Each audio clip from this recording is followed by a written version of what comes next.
kanisa yangu haina sadaka hiyo nyingi kwa sasa. So nategemea sadaka ni pesa zangu ambazo nafanya kazi, biashara zangu, na make sure nimesaidia wale watu wako pale kanisa. Tukirudi nyuma, hiyo scandal ya 310 ili kufundisha na ili kufikisha it was a scandal 310, lakini unajua kuna mambo mengi sana hapo niliekelewa.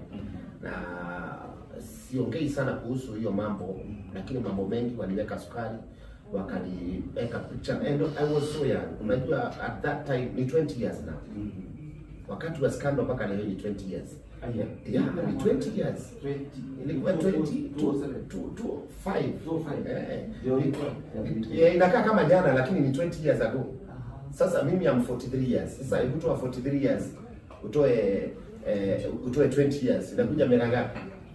I was 23 years at the time. Wakati tumeenda kuinuka, Kenya imeniamini, everybody amejua ama true prophet in Kenya. Huko na mtu mwingine ambaye anatabiri siku hiyo, mimi ndio nilikuwa na kanisa kubwa, waka come up na allegation ya kuweza kunirudisha chini.